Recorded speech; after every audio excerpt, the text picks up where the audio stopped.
Well, most of what I've said so far has had to do with Gaia more than with Reiki, but the time's come to get down to practicalities and see, in this spiritual healing, how does it actually help practically? I'd like to begin with the concept of simplicity. There is a supermarket of practices and ideas and philosophies and teachers out there in terms of healing. And it's very urban. There is a tendency to regard the external appearances as more important than the actual substance. And this can be confusing. The simplicity I was mentioning with Thich Nhat Hanh is actually nothing more than a relationship between the rhythm of breathing and heartbeat to the rhythm of walking as a means of entering altered states of awareness that bring one not to anything more dramatic than a simple state of presence. And in that state of presence, it is possible to understand and experience the fullness of life. And when you put it into those words, it seems unremarkable. The words are unremarkable, but the experience is not. Now, in the practice of Reiki, what do we need before giving a session of Reiki or before starting an initiation? First of all, we need to make a connection with the divine. So here we get back to Gaia. The connection is all around us. It actually is our very being. In order to make that connection, we need to be present. We do that through the breathing, deep breathing, focused breathing, visualization of a very simple kind, to establish a connection with nothing less than the divine. Again, God. Many people call it that. Many people call it by different terms. It's not important what one calls it, but it is universal, infinite intelligence. And that connection with this intelligence, which is overreaching, overarching, it is the life force that has given shape to life on Earth, and that has sustained it, and which sustains our life, and on which we are totally dependent.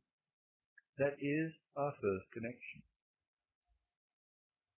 This is why it's so important not simply to reach for the sky, for heaven, with celestial practices and mantras, etc., but it's important to ground it, to anchor it in the earth, in the knowledge that what we are, each one of us, not in a separate way, but in a unique, interconnected way, we are connections between heaven and earth, energetically, spiritually. And if we forget the earth, because it's cold, or might rain, or it's so much more comfortable inside this comfortable, warm hall, we're missing a very important point right there. It's as if we cut off a part of that circuit, which is the true presence, the real connection, the real awareness of our place in the cosmos. We are essential links between heaven and earth, between this energy which comes in from outside the earth to the earth itself. And so, making this connection, we then are well placed to be able to experience and then understand and then use, in a certain sense, the universal energy that is Reiki. So that's the connection part. The next part is what I would call establishing the intent. And this comes very simply in the case of Dr. Mikao Sui from his principles. With mindfulness, we declare those principles. And when we analyze all 5 of them, we realize that they're operating on all 5 levels of our existence. On the physical level, the mental level, the emotional level, the level of the soul, and the level of spirituality too. And so we become completely present in our intention to produce, I use that word with care, an experience of healing. I say with care because we don't actually produce it. All we do is our connection with the infinite intelligence that is Reiki, that is divine energy. And it can be called by many different terms in many different disciplines, but essentially it's the same thing. What we do in making that connection is establishing a channel, and we become the channel. That's all we do. But we have to get out of the way. We have to be able to allow that energy to flow through us to the person or the people that it's directed to. And we need not to be there, in a sense. We make the connection, we have the intention, we have the practice, the knowledge, and we've got certain skills, and we use certain symbols to be able to let that energy flow to the place and the person where it is needed. But we are not there. We must never imagine that the healing is actually done by us. No, it's not. We become a channel. Now, that channel has to be pure.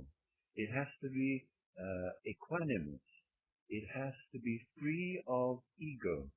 And it's worth saying that one of the, perhaps the greatest potential danger in this kind of healing is the ego. To think that you're actually doing something. Well, you're not. You are becoming totally connected and present and using your experience to enable this life force to flow from the cosmos, which originated, to the person and the condition which needs it. And this is where everything I've said so far becomes eminently practical. It ceases to be theory and it becomes real. And that is, in summary, the basis of what I like to call Gaia Reiki. A Reiki which is truly anchored in the earth, rooted in the earth end of this connection that we actually embody between heaven and earth. We see and talk and practice a lot about the heavenly part of it, the transcendental urge to reach for the sky and to understand and connect with higher forces, the higher self, angels and different beings of light. Let's always keep present the other side to complete that connection, which is Gaia, the earth itself. That's all for now. We'll be going into more details soon.